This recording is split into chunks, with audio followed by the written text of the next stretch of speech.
اعوذ باللہ من الشیطان الرجیم بسم اللہ الرحمن الرحیم۔ جسے زندگی عطا ہوئی اسے ایک نہ ایک دن موت ضرور آئے گی،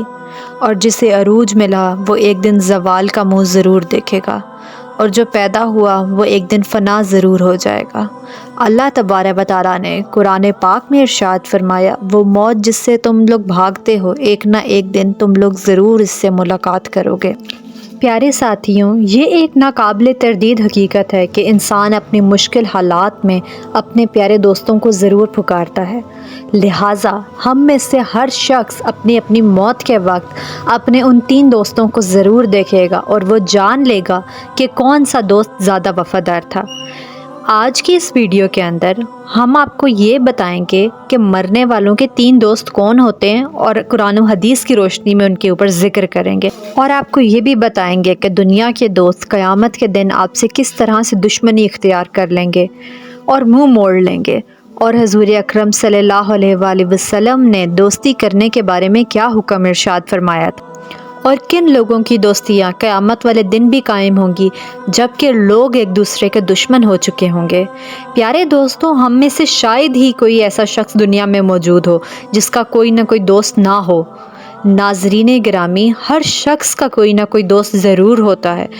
اور ہم کسی بھی گیدرنگ یا محفل کے لوگوں کو پسند کرتے ہوتے ہیں، لیکن دوستی کا مرحلہ کس قدر مشکل ہے اس کی طرف اشارہ کرتے ہوئے حضور پاک صلی اللہ علیہ وآلہ وسلم نے ارشاد فرمایا کہ انسان اپنے دوست کے دین پر ہوتا ہے۔ اس لیے تم لوگوں میں سے ہر ایک کو چاہیے کہ وہ اس بات پر غور کرے کہ وہ کس سے دوستی کر رہا ہے، کیونکہ دنیا کے اندر انسان جس شخص سے بھی دوستی رکھتا ہے یا محبت کرتا ہے تو قیامت والے دن اسی کے ساتھ ہوگا۔ ناظرین محترم، ام المومنین حضرت عائشہ صدیقہ رضی اللہ تعالیٰ عنہ کہ ایک دن نور کے پیکر تمام نبیوں کے سردار نبی پاک صلی اللہ علیہ وآلہ وسلم نے صحابہ کرام سے دریافت فرمایا، کیا تم جانتے ہو کہ تمہارے اور تمہارے اہل و عیال کے مال اور اعمال کی مثال کیسی ہے؟ تو صحابہ کرام نے عرض کیا، اللہ اور اس کے رسول ہی بہتر جانتا ہے۔ تو رسول پاک صلی اللہ علیہ وآلہ وسلم نے ارشاد فرمایا، تمہارے اور تمہارے اہل و عیال کے مال و اعمال کی مثال اس شخص کی طرح ہے کہ جس کے 3 بھائی ہوں، چنانچہ جب اس کی موت کا وقت قریب آئے تو اپنے تینوں بھائیوں کو بلائے اور کہے کہ تم میری حالت دیکھ رہے ہو، یہ بتاؤ کہ تم میرے لیے کیا کر سکتے ہو؟ تو وہ شخص جواب دے کہ میں تمہارے لیے اتنا کر سکتا ہوں کہ فی الحال تمہاری ذمہ داری کروں، تمہارے ساتھ رہ کر تمہاری حاجات و ضروریات کو پورا کروں، اور پھر جب تمہارا انتقال ہو جائے تو تمہیں غسل دے کے کفن پہناؤں اور لوگوں کے ساتھ مل کر تمہارا جنازہ اٹھاؤں کہ کبھی میں کندھا دوں اور کبھی کوئی اور شخص، جب تمہیں دفن کر کے واپس آؤں اور جو کوئی تمہارے بارے میں پوچھیں تو اس کے سامنے تمہاری بھلائی ہی بیان کروں۔ یہ شخص در حقیقت اس شخص کے اہل و عیال ہیں۔ یہ فرمانے کے بعد سرکار مدینہ حضرت محمد صلی اللہ علیہ وآلہ وسلم نے صحابہ کرام سے پوچھا، اس بھائی کے بارے میں تمہارا کیا خیال ہے؟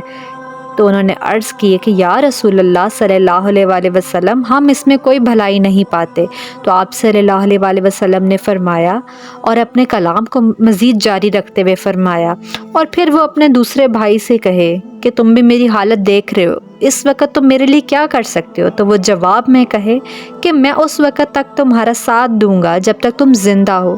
اور جب ہی تم دنیا سے رخصت ہو جاؤ گے ہمارے راستے جدا ہو جائیں گے، کیونکہ تم قبر میں پہنچ جاؤ گے اور میں یہیں دنیا میں رہ جاؤں گا۔ یہ بھائی اصل میں اس شخص کا مال ہے، اور اس بارے میں تمہارا کیا خیال ہے؟ صحابہ کرام نے عرض کیا، یا رسول اللہ صلی اللہ علیہ وآلہ وسلم، ہم اس سے بھی اچھا نہیں سمجھتے۔ چنانچہ حضور پاک صلی اللہ علیہ وآلہ وسلم نے مزید ارشاد فرمایا، پھر وہ شخص اپنے تیسرے بھائی سے کہے، یقیناً تم بھی میری حالت دیکھ رہے ہو اور تم نے بھی میرے اہل و عیال اور مال کا جواب سن لیا ہے،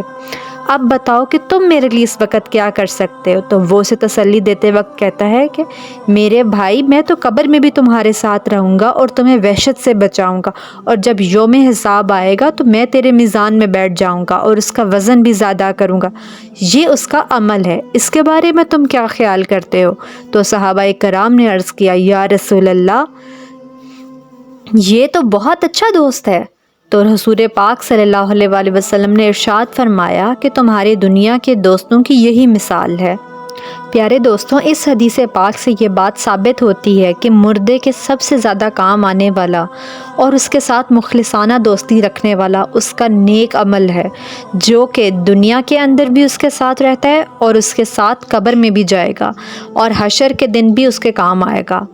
لہٰذا ناظرین محترم، ہمیں یہ چاہیے کہ ہم اپنے نیک اعمال کو ہی صرف اپنا دوست بنائیں، اور اس کے علاوہ اگر ہمیں دوستی کرنی ہو تو ایسے شخص کو دوست بنائیں اور دنیا اور آخرت کے اندر مددگار ہو۔ چنانچہ حضرت سیدنا علقمہ نے اپنی وفات کے وقت اپنے بیٹے کو وصیت کرتے ہوئے ارشاد فرمایا، اے بیٹے، اگر تمہیں لوگوں کی صحبت اختیار کرنی پڑے تو ایسے آدمی کی صحبت اختیار کرنا کہ جب تو اس کی خدمت کرے تو وہ تیری حفاظت کرے، اگر تو اس کی صحبت اختیار کرے تو وہ تجھے زینت بخشے، اور اگر تجھے کوئی تکلیف پہنچے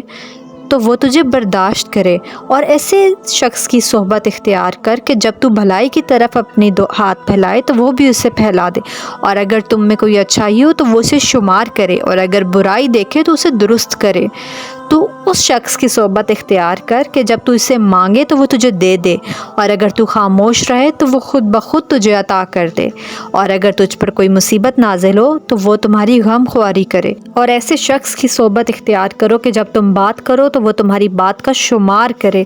اور اگر تم کوئی کام کا ارادہ کرو تو وہ تجھے اچھا مشورہ دے، اور اگر تم دونوں میں اختلاف ہو جائے تو وہ تمہاری بات کو ترجیح دے۔ لہٰذا بہتر یہی ہے کہ اس کا دوست متقی ہونے کے ساتھ ساتھ عالم بھی ہو،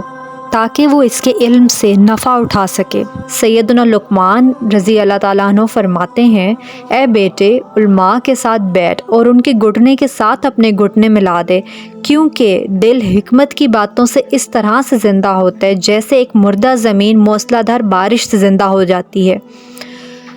ناظرین محترم، یہ بات یاد رکھیں کہ قیامت کے دن جو لوگ صرف دنیا کی خاطر ایک دوسرے سے محبت کرتے ہوں گے وہ دشمن ہو جائیں گے، لیکن وہ لوگ جو اللہ کی رضا کے لیے ایک دوسرے سے دوستی اور محبت رکھتے ہوں گے وہ قیامت کے دن بھی دوست ہوں گے۔ اگر آپ کو یہ ویڈیو پسند آئی ہے تو کائنڈلی اس کو لائک، شیئر اور سبسکرائب ضرور کریں، اور اپنی محبت کا اظہار ہمارے کمنٹ سیکشن میں کریں۔ Thank you so much.